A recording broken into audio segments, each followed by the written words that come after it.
भारत में आमतौर पर 3 ऋतुएँ होती हैं जिन्हें मोटे तौर पर हम जानते हैं ग्रीष्म, वर्षा और शीत ऋतु के तौर पर। वर्षा ऋतु सबसे ज़्यादा कंसर्न्ड वर्षा ऋतु से होता है आम लोगों का, किसानों का, उद्योग जगत का, सरकार का, क्योंकि मानसून का प्रदर्शन बहुत सारी चीज़ों को प्रभावित करता है और कई बार जीडीपी यानी सकल घरेलू उत्पाद भी इससे सीधे-सीधे प्रभावित होता है, क्योंकि जो एग्रीकल्चर का कंट्रीब्यूशन है जीडीपी में वो बड़ी पैमाने पर है, बड़ी संख्या में है। और सबसे अहम बात यह है कि कृषि क्षेत्र एक ऐसा क्षेत्र है जो सबसे अधिक रोजगार भारत में उपलब्ध कराता है। मॉनसून का अब तक का प्रदर्शन कैसा रहा है इसकी चर्चा करेंगे और आने वाले समय में मॉनसून का प्रोग्रेस किस तरह के होने की संभावना है, मॉनसून वर्षा कहाँ पर किस तरह की होगी, इस बुलेटिन में चर्चा करेंगे। और इससे पहले आपको बता दें कि मॉनसून आप जानते भी हैं कि आमतौर पर हर साल बहुत अलग अलग रूप दिखाता है, चाहे ओशनिक और एटमॉस्फेरिक कंडीशंस भले ही इसके पक्ष में रहें या विपक्ष में रहें, यानी एल नीनो हो, लानीना हो, या फिर आईओडी पॉजिटिव या नेगेटिव और न्यूट्रल हो, या फिर एमजेओ का बार बार आना और जाना हो। ये 2-3 प्रमुख पैरामीटर हैं जो भारत के मॉनसून पर बहुत सीधे सीधे तौर पर इम्पैक्ट डालते हैं, प्रभाव डालते हैं। और इसमें इस बार एल नीनो आप जानते ही हैं कि एल नीनो का प्रभाव नहीं है, यानी प्रशांत महासागर का वो क्षेत्र जहां पर समुद्र की सतह का तापमान सामान्य से औसत से बढ़ जाता है, जिसे एल नीनो 3.4 रीजन कहते हैं, वहाँ पर तापमान औसत या औसत से नीचे बना हुआ है।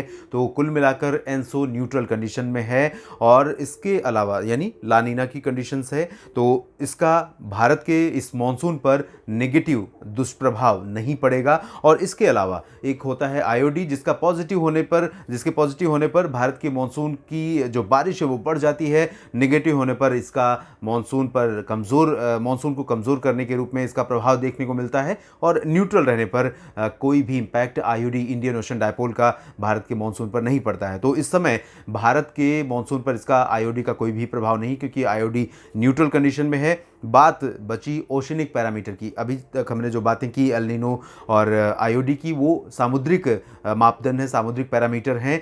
लेकिन एल नीनो एमजेओ जो है वो एटमॉस्फेरिक कंडीशन है, यानी वायुमंडल में होने वाला एक बदलाव है, एक लहर है, एक वेव है जो पूरे ग्लोब पर इक्वेटर के आसपास घूमती रहती है। और इसका भारत के मॉनसून पर बहुत अच्छा प्रभाव देखने को मिलता है जब ये इक्वेटर के पास भारत के करीब पहुंचती है। ये लहर एमजेओ, मॉडर्न जूलियन ओसिलेशन इसे कहते हैं। तो अभी हाल ही में ये दूसरे और तीसरे चरण से एम्पलीट्यूड 1 से होकर जो कैपेसिटी है, एम्पलीट्यूड 1 की कैपेसिटी से फेज़ 1 के बाद 2 और 3 से होकर गुजरा है। यानी फेज़ 1 पूर्वी अफ्रीका और फेज़ 2 अरब सागर और फेज़ 3 में ये बंगाल की खाड़ी की तरफ से होकर गुजरा है। और इसके गुजरते ही मॉनसून यहाँ पर एक्टिव हो चुका है। जब भी ये अरब सागर और बंगाल की खाड़ी के ऊपर पहुँचता है भूमध्य रेखा के पास, तो भारत का मॉनसून एक्टिव हो जाता है और बारिश की गतिविधियाँ बढ़ जाती हैं। और आपको ये भी बता दें कि एमजेओ जो है वो पूरे साल में अपना राउंड लगाता रहता है, लेकिन इसका जो एक बार में चक्कर पूरा होने का है पूरे ग्लोब का, वो 30 से 60 दिन का है। तो कभी कभी ये बहुत जल्दी ही आ जाता है। और इससे पहले जब एमजेओ पहुंचा था भारत के क्षेत्रों के पास, हिंद महासागर के क्षेत्रों के पास, उस दौरान 2 साइक्लोनिक स्टॉर्म उठे थे। एक यास और दूसरा, पहला ताउते था अरब सागर में और दूसरा था यास जो कि बंगाल की खाड़ी में बना था। उस दौरान भी भूमध्य रेखा के पास से होकर एमजेओ गुजरा था और इस समय भी गुजरा है हाल ही में।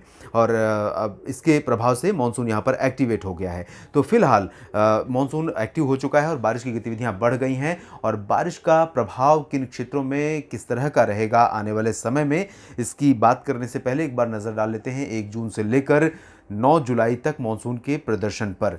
बारिश देश भर में किस तरह से हुई है आइए जानते हैं। इस समय 1 जून से 9 जुलाई के बीच में पूरे भारत में 229.7 मिलीमीटर वर्षा रिकॉर्ड की गई है, जो सामान्य से 6% कम है। कल ये आंकड़ा 5% पर था, यानी 5% की कमी थी। आज 1% कम हुई है। पिछले 24 घंटों में जो वर्षा रिकॉर्ड की गई है वो औसत से 25% कम है, जबकि बारिश बढ़ी है। अगर आप ऐसे देखें तो पहले की तुलना में बीते 24 घंटों में कई शहरों में बारिश, कई राज्यों में बारिश बढ़ी है। उसके बाद जितनी डेली होनी चाहिए उससे कम वर्षा रिकॉर्ड की गई है। और इसके कारण भी हम ये कह सकते हैं कि इसके बावजूद भी यहाँ पर जो बारिश की गतिविधियाँ हैं या जो बारिश का आंकड़ा है वो औसत से नीचे पहुँच गया। उत्तर भारत में आप देख सकते हैं 100.7 मिलीमीटर वर्षा रिकॉर्ड की गई है, जिससे बारिश में अंतर 18% कम का है। अभी यहाँ पर 18% अधिक बारिश होनी है, उसके बाद ही ये सामान्य के आसपास पहुँच पाएगा। मानसून अब यहाँ पर सक्रिय हो रहा है और जल्द ही देश के जो उत्तरी इलाके हैं इन भागों में बढ़ जाएगा आगे।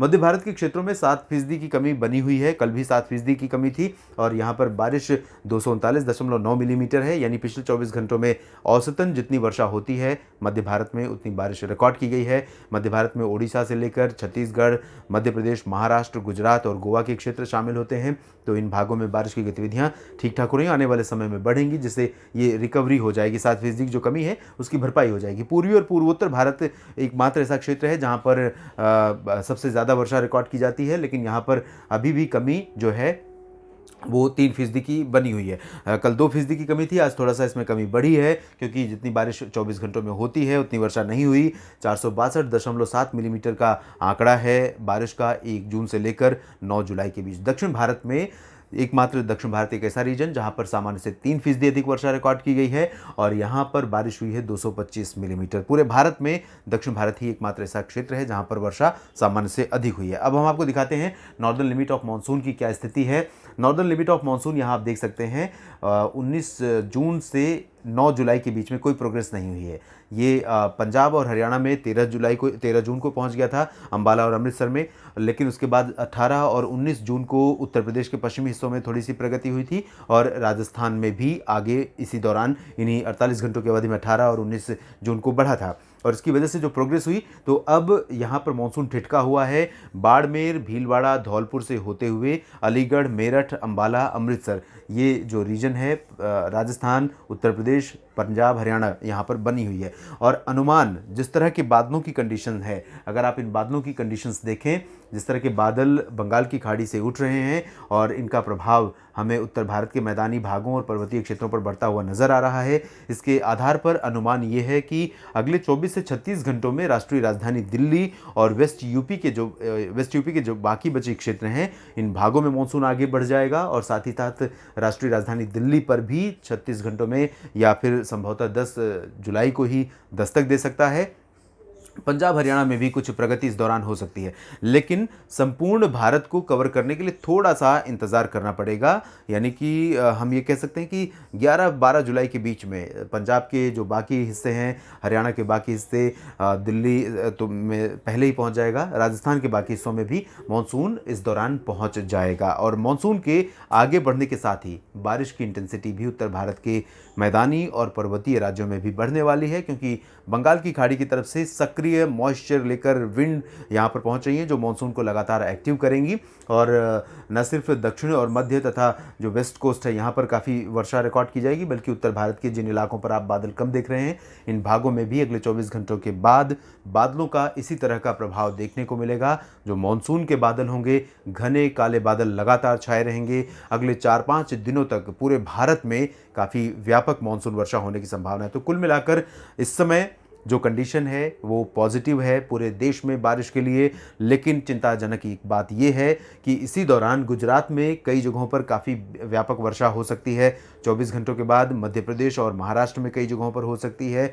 साथ ही साथ महाराष्ट्र से लेकर केरल तक जो वेस्ट कोस्ट का रीजन है, इन भागों में कई जगहों पर काफ़ी व्यापक वर्षा रिकॉर्ड की जा सकती है। ये जो रीजन है आप देख रहे हैं, तो यहाँ पर वाटर लॉगिंग या फ्लड जैसी कंडीशंस पैदा होने की आशंका है। इससे सामान्य जनजीवन भी प्रभावित हो सकता है। तो पहले से ही वेस्टर्न घाट पर और महाराष्ट्र के विदर्भ और मराठवाड़ा तथा पश्चिमी जो रीजन है, गुजरात का सौराष्ट्र और पूर्वी रीजन, इन भागों में, और मध्य प्रदेश के पश्चिमी और मध्य क्षेत्रों में, इंदौर, उज्जैन, देवास से लेकर भोपाल तक, इन जगहों पर लोग, एजेंसियों को और सरकार को, लोगों को सतर्क रहना चाहिए, क्योंकि किसी तरह की अप्रिय स्थिति का सामना लोगों को न करना पड़े। इसके साथ ही साथ उत्तराखंड पर भी, उत्तराखंड और हिमाचल प्रदेश पर भी, ये जो रीजन आप देख रहे हैं, यहाँ पर भी बारिश की गतिविधियाँ बहुत बढ़ेंगी आने वाले 24 घंटों के बाद। तो कुछ इलाकों में फ्लैश फ्लड या लैंडस्लाइड, मडस्लाइड की आशंका यहाँ पर हो सकती है, जिससे यहाँ आने वाले पर्यटकों को जान माल का नुकसान हो सकता है। जैसे हमने कुछ विजुअल्स देखे, हाल ही में बहुत सारे वीडियोस और फोटोज़